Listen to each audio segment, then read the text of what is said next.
तो स्वागत है आप सभी का एक और नए धमाकेदार कहानी के साथ। तो चलिए बिना किसी देरी के एक्सप्लेनेशन की शुभारंभ करते हैं।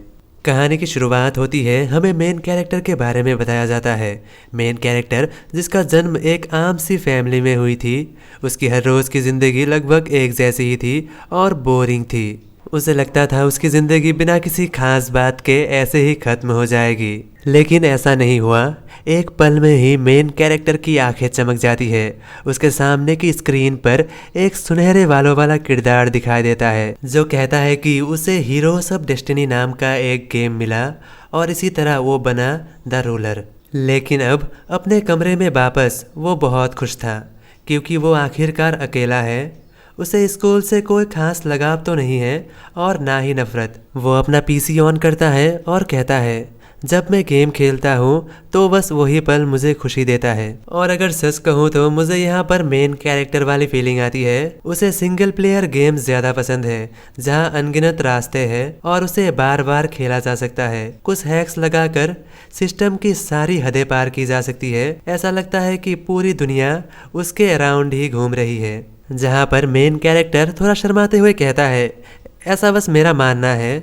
जिसके बाद मेन कैरेक्टर कंप्यूटर की ओर देखकर कहता है, चलो आज दोबारा करते हैं। लाइव स्ट्रीम शुरू होता है और कोई एक शख्स कमेंट करता है और कहता है, हफ्ते के बीच में लाइव स्ट्रीम कर रहे हो क्या, तुम्हारा कोई क्लासेस नहीं है? और अलग अलग लोग अलग अलग कमेंट्स करता है। जहाँ पर मेन कैरेक्टर इन कमेंट्स को देख ही रहा था, अचानक से कोई $10 डोनेट करता है।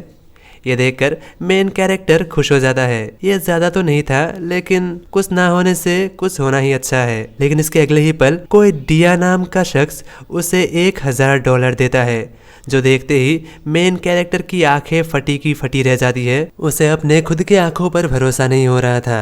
वो मॉनिटर के पास आकर ध्यान से देखने लग जाता है और उसके साथ ही चैट पूरी कमेंट्स से भर जाता है, जिनमें से कोई कहता है $1000, शायद से वो जल्द ही रिफंड मांगेगा। दूसरा कोई कहता है, आखिर इस शख्स ने $1000 डोनेट किया है, इसने कुछ कहा भी नहीं, कम से कम इसे फेस रिवील ही करने को कहता। जिसके अगले ही पल डिया नाम की शख्स की ओर से दूसरा कमेंट आता है जहाँ पर लिखा हुआ था, मैंने तुम्हें एक ईमेल सेंड किया है, प्लीज़ उसे चेक कर लेना। यह सुनकर तुरंत ही मेन कैरेक्टर ईमेल बॉक्स को खोलता है। ईमेल किसी गेम मास्टर नाम की शख्स की ओर से था। वो अपने आप को एक गेम डेवलपर बताता है और साथ ही कहता है कि उसने अपने आप से ही एक गेम बनाया है जो आई थिंक बहुत ही ज़्यादा डिफिकल्ट है, क्योंकि आज तक किसी ने उसे कंप्लीट नहीं किया है और ना ही कोई कर पाया है। और साथ ही वो रिक्वेस्ट करते हुए कहता है, क्या तुम मेरे लिए इस गेम को खेल सकते हो और इसके बारे में अपने फीडबैक्स दे सकते हो ताकि मैं इसकी डिफिकल्टी लेवल को एडजस्ट कर सकूं। और साथ ही वो बताता है, इसे लाइव स्ट्रीम में मत दिखाना।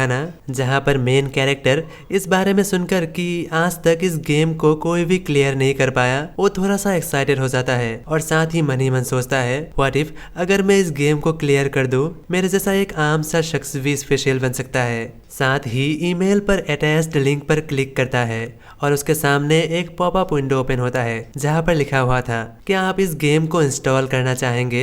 मेन कैरेक्टर तुरंत ही जोश में यस दबा देता है। अगले ही पल इंस्टॉलेशन शुरू होता है और कुछ ही पल में गेम इंस्टॉल हो जाता है। गेम का इंटरफेस पूरी तरह से ब्लैंक था। मेन कैरेक्टर एक समुद्र के ऊपर खड़ा था, जहां पर ग्राफिक्स को देखकर मेन कैरेक्टर थोड़ा निराश होता है। फिर वो मन ही मन सोचता है, हालांकि ग्राफिक्स बुरा है लेकिन इसे बस एक ही शख्स ने बनाया है तो ये उतना भी बुरा नहीं है।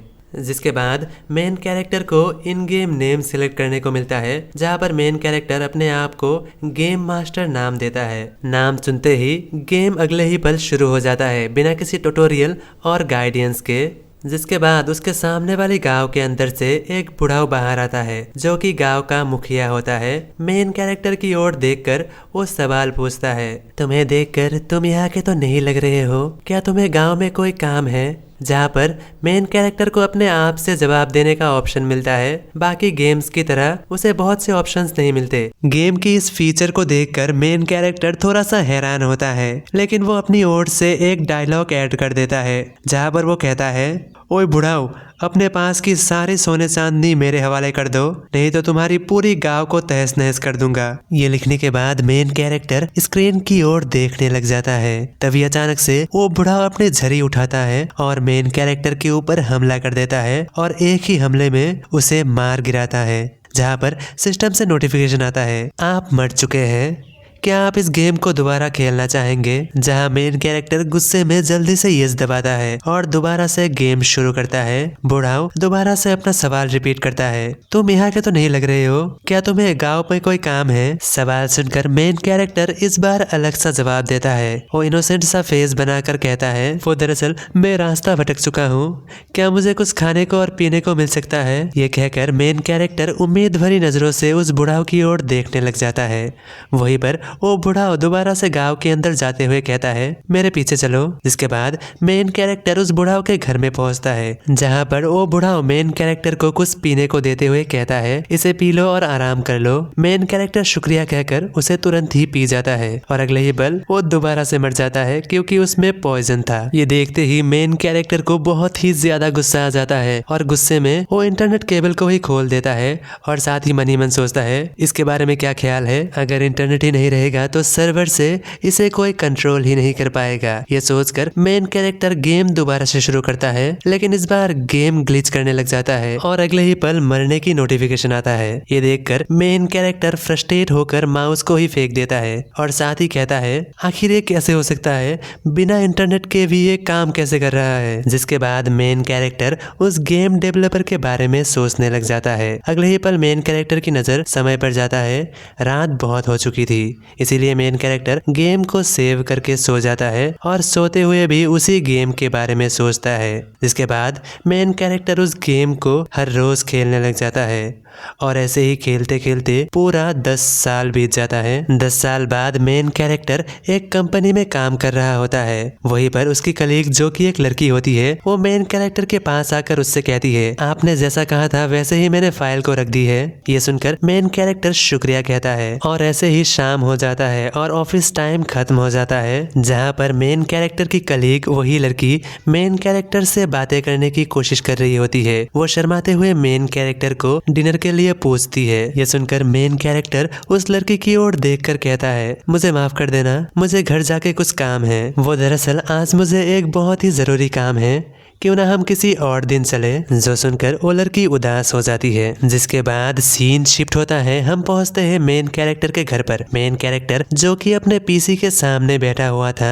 वो खुद से ही वादा करता है, फॉर श्योर आज मैं इस गेम को खत्म कर दूंगा। और हम देख पाते हैं मेन कैरेक्टर लगातार गेम खेलने लग जाता है। रात से सुबह हो जाती है और आखिरकार गेम से नोटिफिकेशन आता है, कांग्रेचुलेशन, आपका गेम पूरा हुआ, आप पहला इंसान हैं जिसने इस गेम को पूरा किया है। नोटिफिकेशन देखते ही मेन कैरेक्टर बहुत ही ज्यादा खुश हो जाता है और वो खुशी से अपने आप से ही कहता है, फाइनली गेम खत्म हुआ। लेकिन ये एक्साइटमेंट बस कुछ ही पलों के लिए था। धीरे धीरे मेन कैरेक्टर दोबारा से उदास हो जाता है। वो अपने मन ही मन सोचता है, 10 साल, इस गेम को कंप्लीट करने में पूरा 10 साल लगा, लेकिन इसके बावजूद भी मेरी जिंदगी हमेशा की तरह ही ऑर्डिनरी ही रहेगी। गेम खत्म होने के बाद जो कुछ पल का एक्साइटमेंट था वो धीरे धीरे खत्म हो जाता है। मेन कैरेक्टर को अकेलापन महसूस होता है। वो उस गेम के बारे में सोचता है और उसकी कैरेक्टर्स के बारे में, जहाँ पर हर एक कैरेक्टर्स की अपनी खुद की पर्सनैलिटीज थी। वो सोचता है, क्या इस दुनिया में कहीं उन जैसा लोग भी रहेगा। फिर मेन कैरेक्टर अपनी आंखें मसलते हुए कहता है, फाइनली ये खत्म तो हुआ। लेकिन अगले ही पल मेन कैरेक्टर की नजर डिस्प्ले पर आई हुई नई नोटिफिकेशन की ओर जाता है, जहाँ पर लिखा हुआ था, क्या आप नए एडवेंचर को शुरू करना चाहेंगे? ध्यान रहे, अगर आप यस दबाते हैं तो आपको कॉन्टिनेंट ऑफ एलियन में टेलीपोर्ट कर दिया जाएगा और वहाँ से वापस नहीं आया जा सकता। वापस आने के लिए गेम को पूरी तरह से खत्म करना होगा। इस नई नोटिफिकेशन को देखकर मेन कैरेक्टर के शरीर पर गूज बम्स आने लगता है और साथ ही बिना कुछ ज्यादा सोचे मेन कैरेक्टर हाथ दबा देता है और अगले ही पल मेन कैरेक्टर की आंखों के सामने तेज रोशनी चमकता है और पूरी तरह से अंधेरा सा जाता है। साथ ही मेन कैरेक्टर के दिमाग के अंदर आवाजें गूंजने लग जाती है, आपको टेलीपोर्ट किया जा रहा है। स्वागत है गेम मास्टर। जिसके कुछ देर बाद अंधेरा धीरे धीरे हटता है। मेन कैरेक्टर की आंखें धीरे से खुलता है, जहां उसे अचानक से ही अपने साथी में दर्द महसूस होती है, जैसे कि उसकी साथी जल रही हो। उसे सांस लेने में भी दिक्कत हो रही थी, जहां पर मेन कैरेक्टर की धुंधली खुली हुई आंखों से वो आसपास देखते हुए मन ही मन सोचता है, ये मैं कहाँ हूँ? ये मेरा कमरा है? वहीं पर किसी की गहरी आवाज आता है, शुक्र है कि आप उठ गए। अगर मेरे पास वो टॉप टायर की पोर्शन नहीं होता तो शायद से आप दोबारा से उठ नहीं पाते। जहाँ पर हम मेन कैरेक्टर को देख पाते हैं, जिसकी आंखें हरी और सुनहरे बाल होते हैं, जो कि बिस्तर पर लेटा हुआ था और वो अलग ही शख्स बन चुका था, जिसका नाम कैलिक्स होता है। तो इसी के साथ हमारी आज की एपिसोड यहीं पे समाप्त होती है। मिलते हैं अगले किसी वीडियो के साथ, तब तक के लिए बाय बाय।